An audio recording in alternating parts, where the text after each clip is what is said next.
kaduda-duda at dapat lang mag-isip ka talaga, parang ito ba ay kabayaran sa kanyang pagkaka-appoint? O nagkataon lang, no?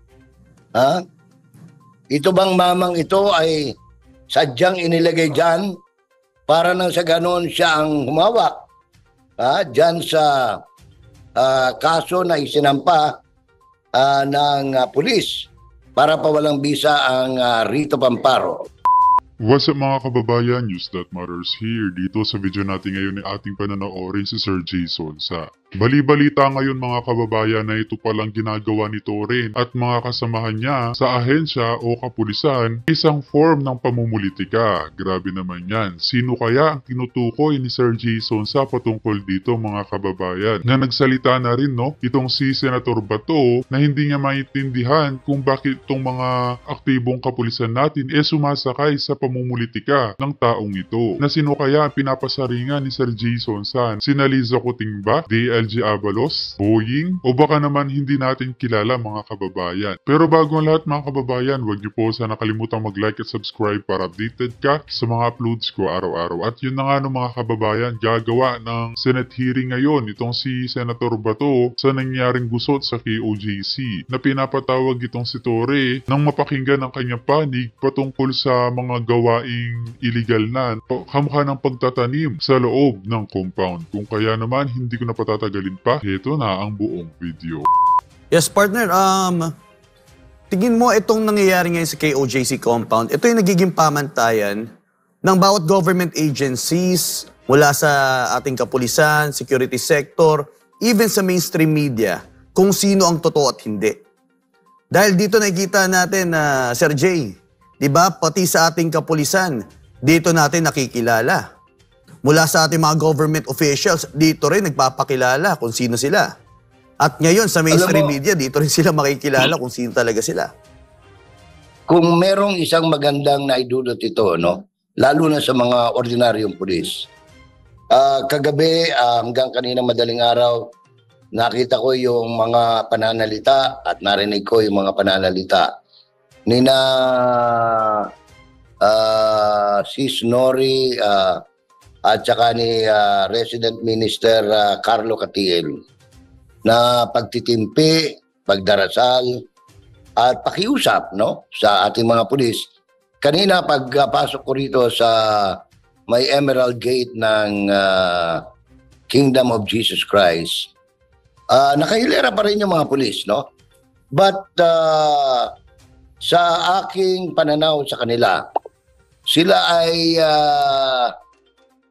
napakakalma, Ibig sabihin hindi ko alam kung tumimo sa kanila yung mga salita, pakiusap, panambitan, lalo na yung pahayag kagabi mong dalawang leader ng KOJC na meron naman kayong mga ina, meron kayong mga anak, may mga kapatid kayong mga babae, lalo na na kung sakali sila yung inyong hinahampas, Patutuwa ba kayo? Magtama ba yun? Kasi nga nitong mga nagdaang araw, saksi ang buong mundo na yung walang kalaban-labang mga babae na pinagdudot nila, they're being pushed against the wall, and at the same time they're being anong tawag nito, hinahampas sila ng mga ratan, isipin mo anong ayun, tingnan mo, babae yun, hinampas. Hinatak, wala naman. Anong tawag nito? Ano bang laban ng babae, Kayo, mga pulis kayo. Sabi ko nga minsan, nung dinuduro ni, ito, may sandali lang, may dumating na isang bus, lulan, na galing ng Police Regional Office, ang bus. At bumababa rito ang mga pulis. Mabuti ngayon, siguro narinig ni General, anong pangalan nito? At nabasa ni General, anong pangalan niya? Mangkulas, Na ang laki-laki ng budget nila, 10 million. Pagkatapos walang disenteng pagkain, inumin yung mga pulis na dinala rito. Panibagong crowd control crowd dispersal unit itong bumababa sa bus, palagay ko papalitan nila yung mga o dadagdagan nila, no? Depende sa kung anong gagawin nila. Isipin mo, kompleto Yes. sila ng pananggalang.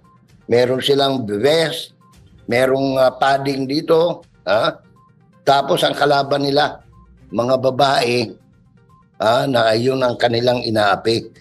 Kaya, alam mo, darating ang, sabi nga, ngayong panahon na ito, karma is digital, no?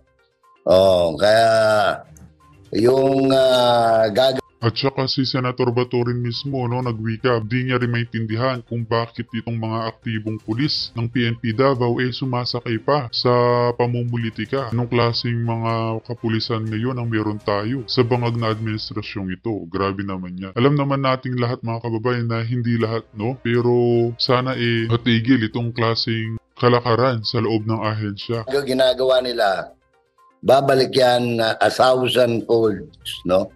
100 folds, kung hindi man 1,000 folds, sa kanilang pamilya, sa kanilang mahal sa buhay, kung hindi man sa kanila.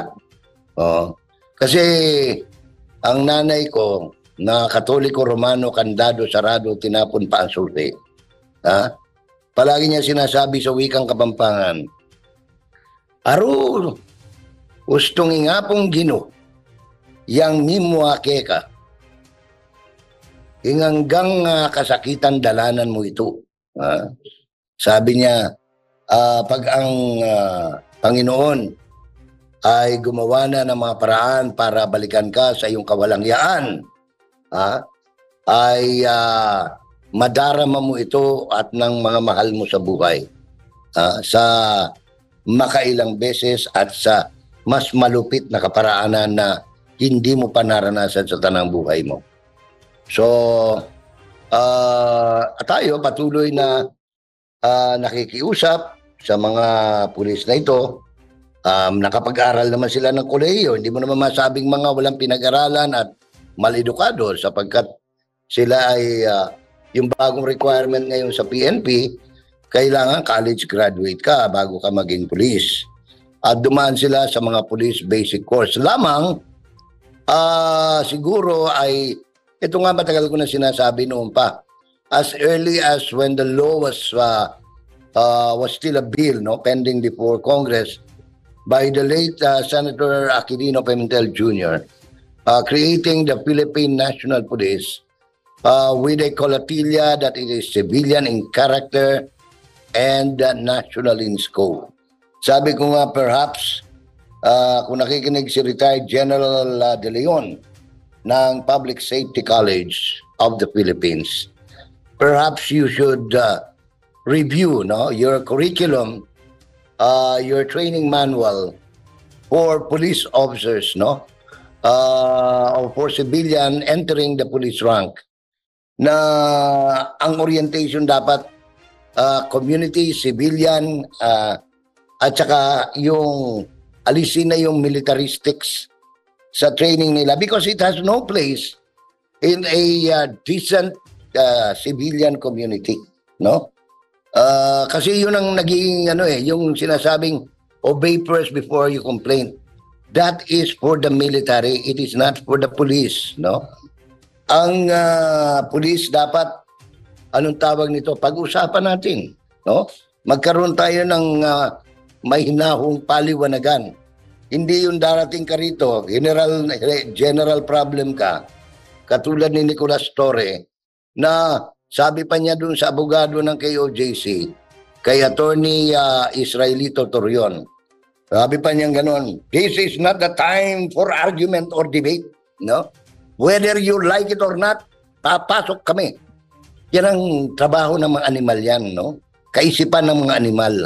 Hindi kaisipan ng police officer yan. Because if you are decent, sasabihin mo, "Good morning, sir."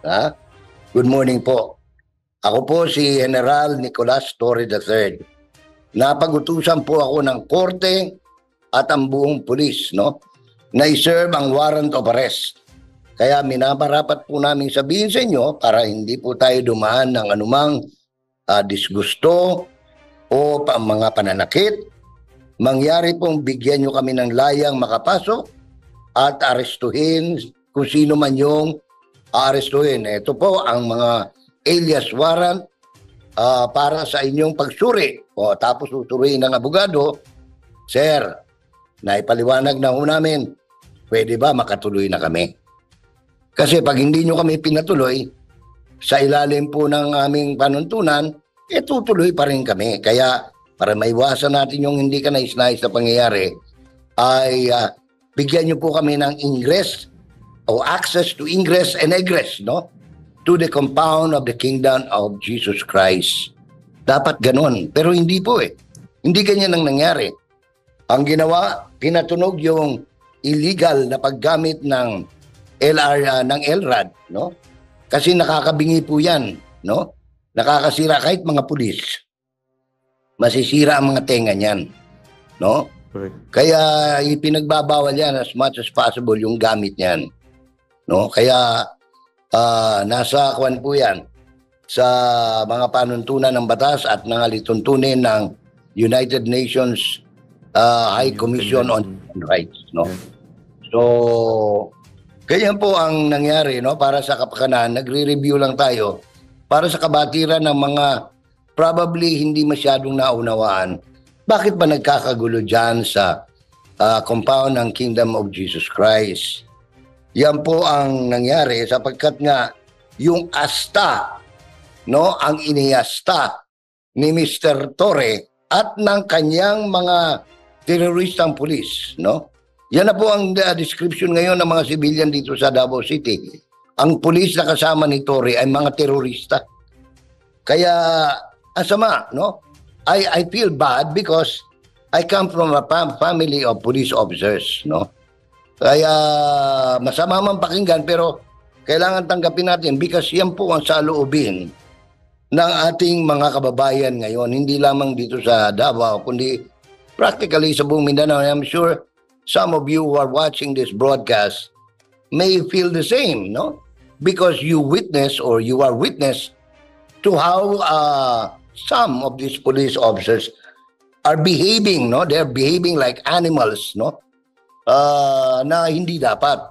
Kasi ang pulis, sa totoo lang, nung unang panahon, bago nangyari ito, napakataas na respeto ng mga sibilyan. Pag nakakita ng pulis, sasabihin, ay salamat, may pulis, no? At saka nung panahon ni Tatay Digong, mga kababayan, napakataas ng moral ng mga kapulisan dahil isa sila sa magandang layunin ng gobyerno. Ngunit ngayon, anong nangyayari? Tila kabaligtaran na at natatakot na nga ang taong bayan sa kanila. May tagapamayapa, may alagad ng batas. Pero ngayon, pag nakakita ngayon ng pulis, kahit na kanina yung kinainan kong karinderya dyan sa may buhangin, pagka dumaan yung pulis, sabi niya, tuwa na siya ng mga animal, oh. Yun ang reaction, napakapangit, no? And ako, as much as possible, ayaw ko nakakarinig ng ganon. Kasi nga, sabi ko nga sa inyo, yung dalawang kapatid ko ay they have given the best years of their lives in the service of the Philippine National Police, no? They were both retirees, no? Of the PNP, no? Kaya pag nakakarinig ako ng ganyang comment, parang ako nasasaktan para sa mga pulis, no? At sana itong mga pulis na nakikinig sa atin dito sa loob ng compound would find it among themselves and in the deepest recesses of their heart na probably it's time, sabi nga ni General ano pangalan nung naglabas ng ihinto na natin ito. Unang-una, ang dami ng napipirwisyo. Ang dami ng nasasaktan, no? Ngayon, gusto ko lang ibahagi sa inyo, Franco, kasi nga pinagmamalaki, binawagay pa kagabi ni Colonel Jean Pajardo na anong pangalan nito? O ito, ginagamit na naman yung LRAD, kalakas-lakas. Alam mo ba, pati mga pulis niya naapektuhan yung hearing nila eh. Ayan. Kung ano-ano naman ang... Yes. Yan nga, Sir Jay. Ngayon, Go ahead, Sir Jay. narinig mo ang ingay, no? Yes. Nakakaistorbo talaga. Ako'y nasa enclosed building na. Can you imagine yung nasa labas ngayon? Yung epekto ito, may naghahakot na naman ng kung ano-ano mga galing sa loob, no? Isinasakay. And funny, sinasakay sa anong pangalan nito? Sa ambulansya ng pulis, no? SAP, Special Action Force. Yung mga basura nila, yung mga, ewan ko kung ano ito, hindi mo masabi kung basura ba yan o yung mga planting materials na hindi nila nagamit o takot silang madiscover ng mga senador at ng staff ng Joint Senate Committee, no? Ayun, naka-black garbage bag inilabas mula rito sa compound, no? Ngayon, kagabi nga, balikan ko lang, winawagayway ni Sardo. at Pahardo, no? Yung tagapagsalita ng PNP sa Campo Crame, yung inilabas na desisyon ng 22nd Division ng Court of Appeals.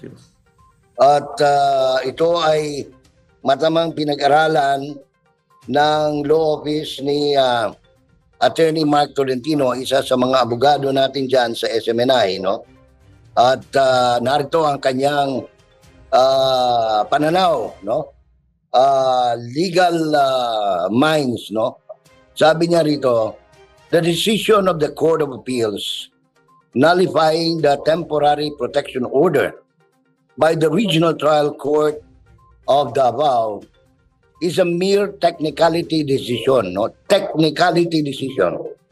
Such decision is not based on merits. Walang sinasandalan, no? The decision of the Court of Appeals Mindanao does not mean that KOJC members or Kingdom of Jesus Christ members or Jose Maria College Foundation students and teachers have no rights to be protected to their life, liberty, or security. Tuloy pa rin ang laban at dapat nating ipaglaban ang ating mga karapatan. Huwag tayong mawala ng tiwala at pag-asa. Our God in heaven is on our side. At sa lahat ng mga members ng KOJC and student teachers of JMC. Ang pagbasura po ng mga kaso na puro technical na mga batayan ay kinasusuklaman at ang mga tuntunin ng pamamaraan ay hindi dapat ilapat sa isang napakahigpit na technical na kahulugan. Ang rules of procedures ay pinagtibay upang tumulong sa pagtiyak. Hindi pag-override ng malaking hustisya at sa gayon ay talunin ang kanilang malayunin. Sa katunayan po, ang rules of procedure ay mga kasangkapan lamang na idinisenyo upang mapabilis ang paglutas ng kaso at iba pang mga bagay na nakabinbin sa korte. Kasi po kung inyong magugunita doon sa desisyon ng anong tawag nito, ng branch o ng Division 22 ng Court of Appeals. At siguro magandang malaman din, Franco, at birthday girl, kung sino ang nagdesisyon, no? Sa Division 22 ng Court of Appeals. Correct. Ito inapon ako lang naman. Hindi ko naman, wala akong malintensyon na siraan ang pagkatao ng mga maestrado ng Court of Appeals Division 22, CA Mindanao, no? Kaya lang kapuna-puna lang, ito kapuna-puna lang na ang nagsumulat ng desisyon ay wala pa yatang isang buwan, no? Simula nang siya ay hirangin bilang Justice of the Court of Appeals, no? Pag tiningnan po ninyo sa aking Facebook page, makikita nyo ron, talagang inilagay ko ron kung kailan sila na-appoint ni Pangulong Ferdinand Marcos Jr. at kung sino-sino ito, no? At isa po riyan kasabay lang appoint noong kapatid ni Armed Forces Chief of Staff Bronner, no? Yung si Court of Appeals Justice Bailon, no? Kung makikita po ninyo, i-check niyo yung aking pahina, makikita niyo ron kung sino itong mga tinutukoy ko. Siguro nagkataon lang, pero kaduda-duda at dapat lang mag-isip ka talaga, parang ito ba ay kabayaran sa kanyang pagkaka-appoint? O nagkataon lang, no? Ito bang mamang ito ay sadyang inilagay dyan para nang sa ganon siya ang humawak dyan sa kaso na isinampa ng pulis para pawalang bisa ang Rito Pamparo. Kasi po, Grabe, no? ang sinasabi doon sa kanilang desisyon, kaya daw nila inano ito, sapagkat may warrant of arrest against, anong tawag ito, against Kibuloy at 4 na iba pa kay Pastor, no? Subalit, wala pong tinuran yung Division 22 ng Court of Appeals na ang petitioner ang nagsampa ng kahilingan for a temporary protection order ay mga estudyante at guro ng Jose Maria College at ganoon din mga miyembro ng Kingdom of Jesus Christ who are hindi Correct. no. So yan ang magandang idududot nito sapagkat makikita ng ating mga mambabatas at ng kanilang mga staff, no, sa secretariat ng 3 komite o 3 lupo ng Senado kung ano talaga ang nangyayari. Bagamat kahapon may mga initial na pagtanaw, no, pagtingin ng ilang members ng komite ay biglang naglaho, no, yung mga sandamakmak na mga sabi nga ng ilang kapitbahay ko ay parang terorista ng mga pulis. Surprisingly kahapon nagbawas sila ng almost 1/2 siguro.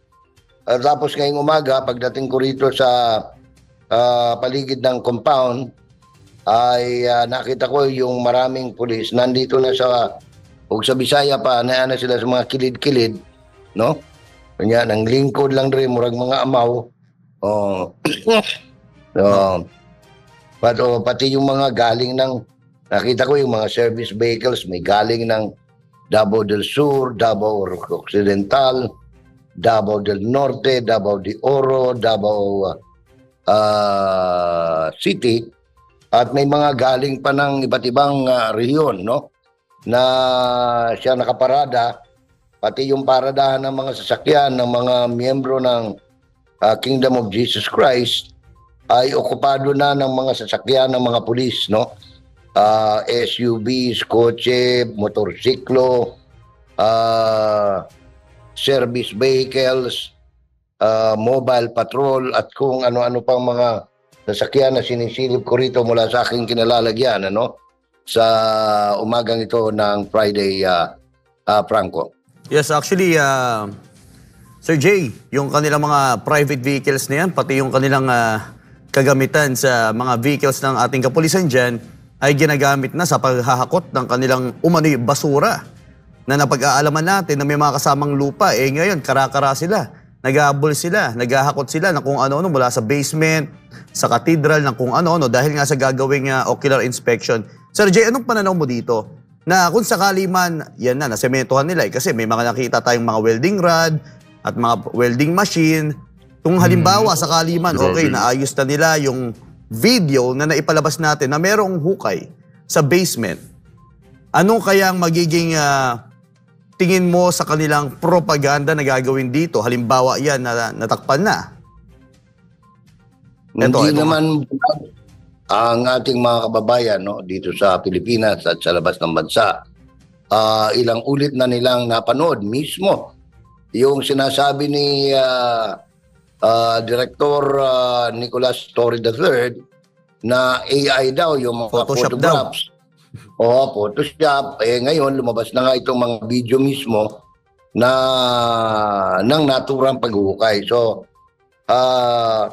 sabi ko nga, ang pagkakataon at ang Panginoon ay gumagawa ng kaparaanan para lumabas yung katotohanan, no?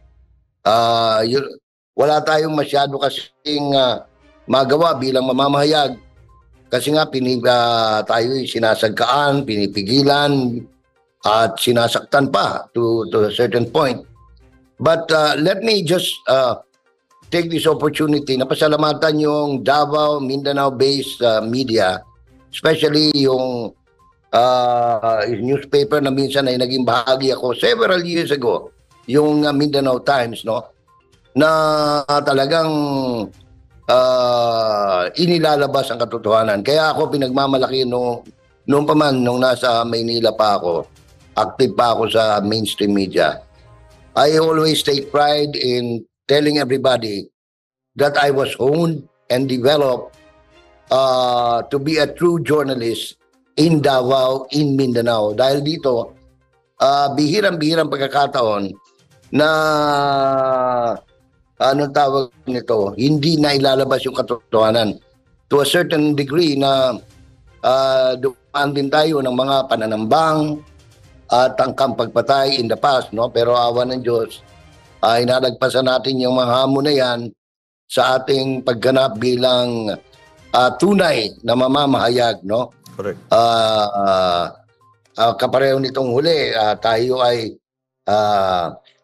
inulan ng mga batikos. Bakit daw meron tayong nilabas na mga anong pangalan nito? Medical emergency sa San Miguel, Manila. At sabi nga nung mamang nakatira sa Malacanang, ay tingnan nyo naman, may sakit ba ako? Lahat, yung mga kaibigan kong mga mamamahayag, sila Leslie Bacobo at kung sino-sino pa, sabi nila, ganito, ganyan. Peddler of fake news. Ngayon, anong lumalabas?